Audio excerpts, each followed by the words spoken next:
cup of tea, because that's right, Forza Horizon is coming to Britain, and I am so happy to see Edinburgh on the big screen right? at an Xbox briefing. Ralph, welcome to the stage, and welcome to Microsoft Game Studios as well. Thanks, man, on both counts. That's really nice of you. Yeah, I thought you would be especially pleased with our reveal yesterday. I worked in Edinburgh for 3 years, so it's kind of like a thrill for me as well. There you go. Yeah, Forza Horizon 4 is coming to beautiful, historic Britain. And I'm so thrilled that people are delighted. You know, I've been getting that kind of reaction from lots of people. Not necessarily just Brits, but you know, lots of people who are really excited about the location. Absolutely. I mean, Twitter just lit up yesterday, right? Especially from the Brits. But then I even had people tweeting me saying, "Oh, I've never been to Britain. I've always wanted to go," and now they feel like they're going to get a nice airfare saved. Perfect. There you go. All right, we're going to talk about seasons in a little bit because you know everyone's been talking about that.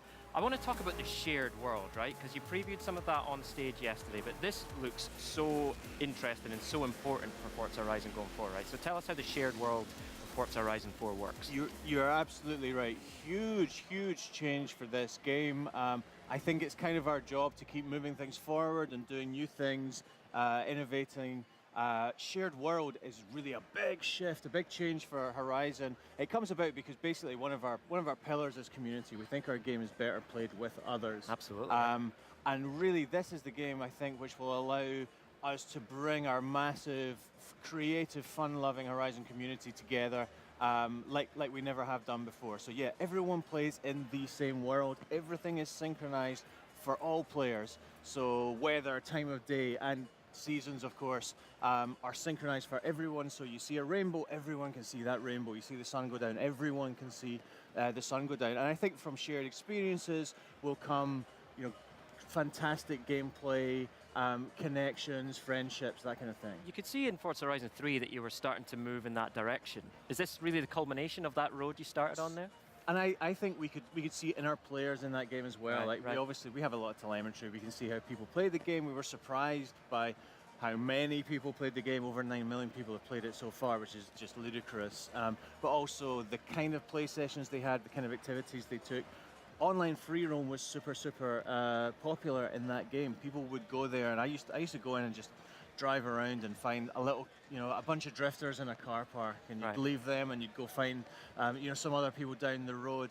Obviously limited to 12 players in a session there, many more in Forza Horizon 4 shared world, and therefore just so much more life, so much more excitement, so much spontaneity that I think will come out, and will just make this game really alive and enriching, you know, for many months and years to come. And the shared world, as we've come to expect from Forza Horizon, just looks incredible. I mean, look at this. I just want to ask about Britain itself. Obviously quite a diverse place. It is. Like, what is the reaches of the Britain that you'll be portraying in Horizon 4? So we have done what we always do, which is to select a location based on, you know, its beauty, its diversity, great driving roads, and then cherry pick the very best, most interesting locations from that, from that overall sort of a location, and then chuck them together into a kind of a collage map that doesn't make a whole lot of geographical sense. We're not Ordnance Survey, we don't hold ourselves out as that sort of thing. Right. We're about fun, we're about great open worlds. It's exactly what we did with Australia, and some Australians pointed out some inaccuracies. Right. It's what we've done with Britain, and I have no doubt that some Brits will point out some inaccuracies. But for me, the important thing is we've got the Scottish Highlands, we've got the Welsh Valleys, we've got the Yorkshire Moors, we've got the Lake District, we've got Edinburgh, as you know, Bamburgh Castle, the Cotswolds, just the best bits, the most varied bits of Britain, all stitched together into a map that's a ton of fun to play, a ton of fun to explore, and obviously is perfect for dynamic seasons, which is like just this quintessentially British thing. I know other countries have seasons. There are other climates available, but I was going to ask you about that. I mean, you know, we obviously both grew up in Britain, in Scotland, so we know all about seasons. Right, we've had our fair share. Yeah, I've seen all of them, and there's more than 4 in Aberdeen. Frequently in the same week. Absolutely. Tell us how seasons affect Forza Horizon 4, though. Like, because this isn't just cosmetic, right? This is real gameplay changing stuff, yeah? It absolutely is, yeah. So Britain is this really seasonal country, and this world works in all 4 different seasons. And I think for us at Playground, it's been something we've been driving towards, pardon the pun, for multiple games, right? We've tried to do it before. It's always turned out to be like just too hard, too much work. It's a really complicated thing to build a world the size of Forza Horizon 3's Australia 4 different ways. This time we found a way. It married perfectly with this location in Britain, which is very seasonal. And as you say, it's more than just Oh wow, what's happening? how dynamic. Oh, the seasons are coming to life right in front of our eyes. Yeah, it's kind of like oh, yesterday, isn't it? God. But like with a much lower budget. That's that's wonderful. Thanks, Larry, the weatherman. I saw him doing a game show yesterday. And now he's fulfilling his Really? weatherman dreams. Okay.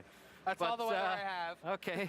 So, Anywho. but it's going to change. It's going to change the actual gameplay of the game, right? New events, new Absolutely. locations. Yeah, you can yeah, access. absolutely. I mean, the one we showed yesterday, and the one that's just like the perfect example of what it means is like the lake freezes for 3 seasons of the year.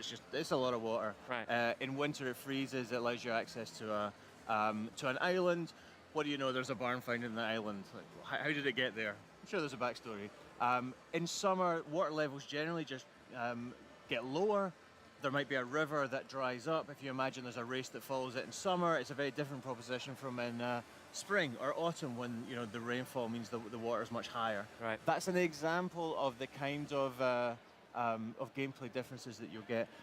What's even more exciting, I think, and we're just starting to talk about it this week, is that seasons are the perfect delivery mechanism for us to keep adding new stuff to the game. Right. So obviously no 2 seasons are alike, that kind of goes without saying.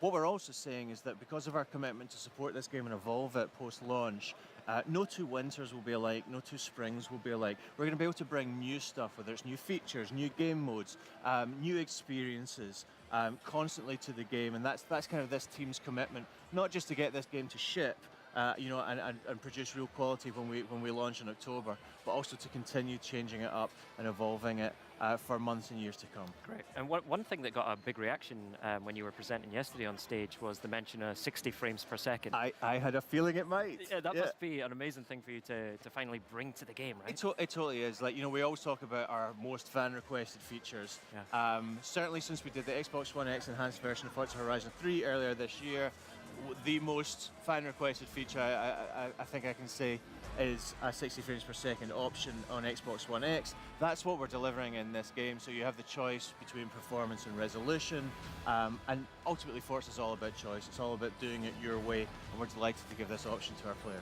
Fantastic. Ralph, you know I love Forza Horizon.